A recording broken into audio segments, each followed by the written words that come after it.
my name is Salve Saspa, IT4M1. At i-discuss ko po sa inyo ang aming mini library. Sisimulan ko po sa Form 1. Sa Form 1 po is ang makikita nyo is ang login. Ang code is did corrected username as a string. So, ang did corrected username namin is IT4M1 at ang password din IT4M1. Ginagamitan siya ng dim para ma-declare niya ang variable at correct ng mga username and password na dapat nagiging IT4M1.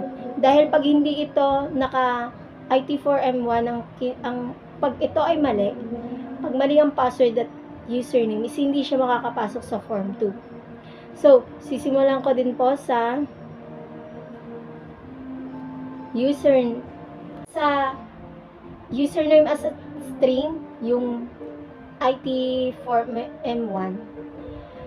Ito yung mga ini-enter na username at ini-enter na password sa mga string variable na maglalagay ng value mula sa text box. Then, ang code naman na if entered username, corrected username, and also entered password, corrected password. Then, siya yung mga statement na nag-check kung tama ba yung pagpapasok sa username and password. Sa entered username, corrected username, also entered password and corrected password din. Ito yung statement na nag-check kung entered username ba ay katumbas ng corrected name at ang entered password ay katumbas ng corrected password. Ang keyword na also ay ginagamit upang masigurado kung nasa maayos na kondisyon ang mga pinapasok mo sa loob o i-block. Then, sunod naman is ang message box show welcome.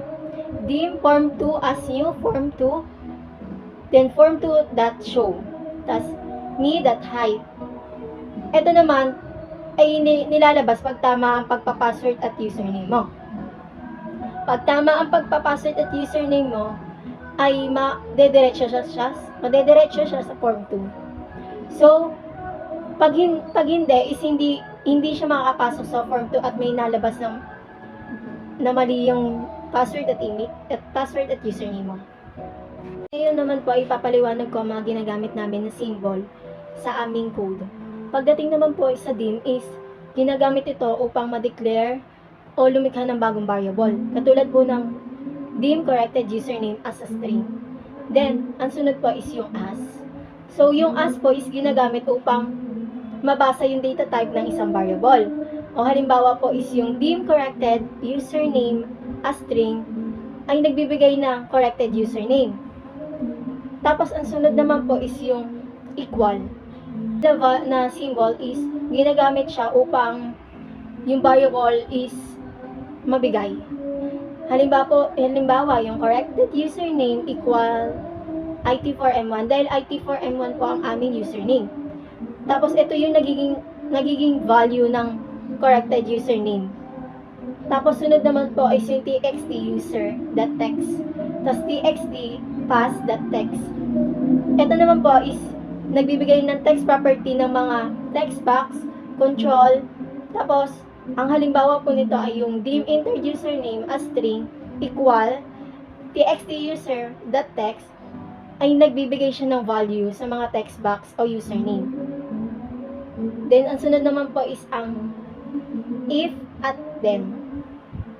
Ang if is ginagamit siya upang evaluate ang isang kondisyon.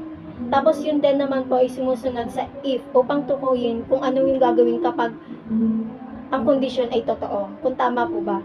Halimbawa, if entered username equal corrected username and also entered password, corrected password then. Then, ang sunod naman po is ang and also. Logical operator po siya.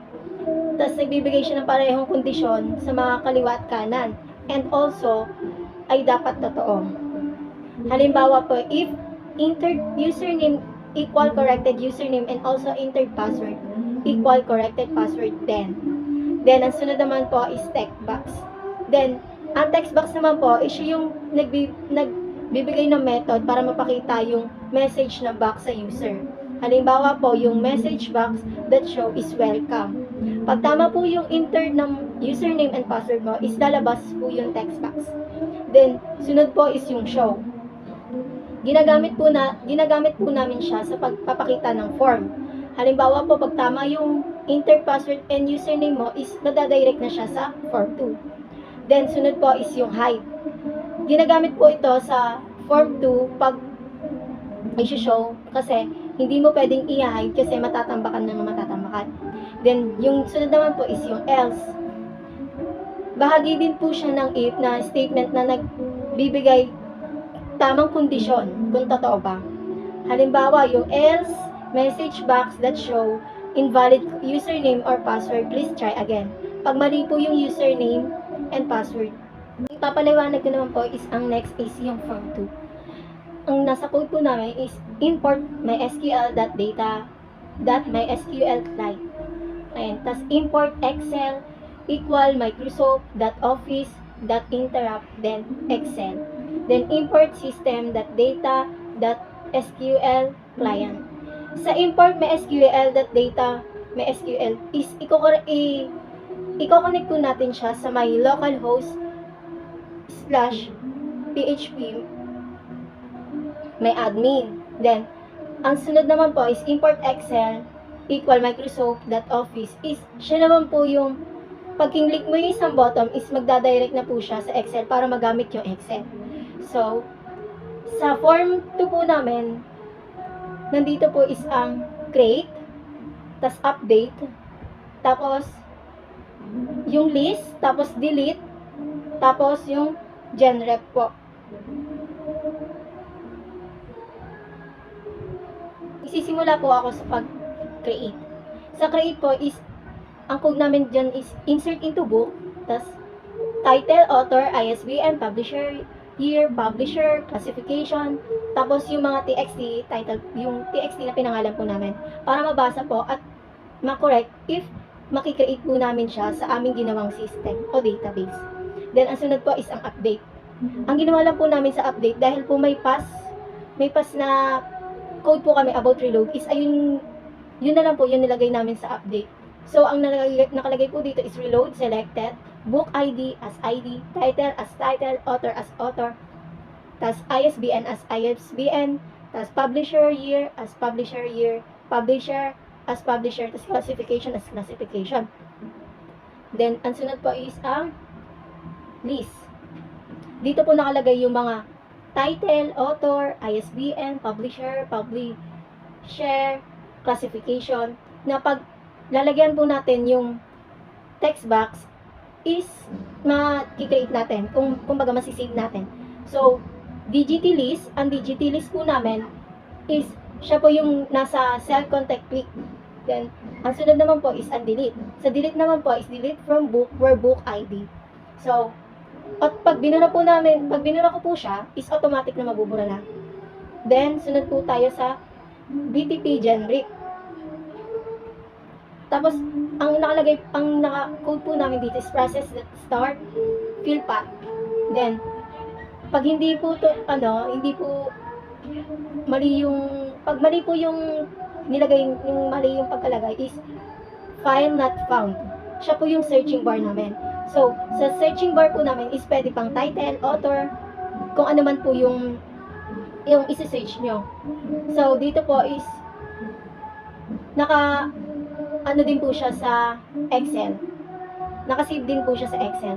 Then, ang sunod po is ang bukan po natin kung magraran po ba ang aming gawa. Then, ang username po namin is IT4M1. Ang password din po is IT4M1. So, log in. That was welcome. Then, subukan po namin mag-create like Salve, author, SASPA, ISBN, is 2000, publisher, then create, data has been saved in the database. So, okay. Then, i-update po natin siya. Then, pag na-update na po natin siya, hanapin po natin. Hanapin yung kinrate natin na salve. Salve. Then, search natin. Yes, ayan, search po yung salve. So, buburahin naman po natin siya.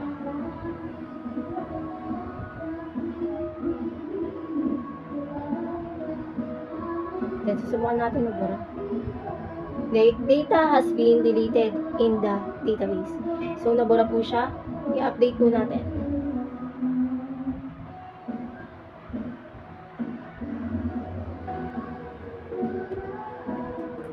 Computer search.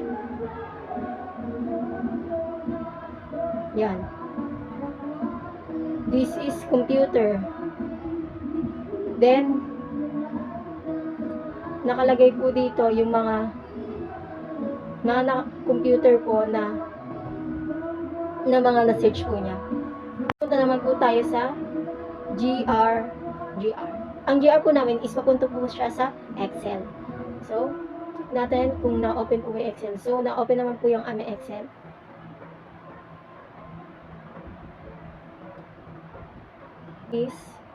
Then, exit.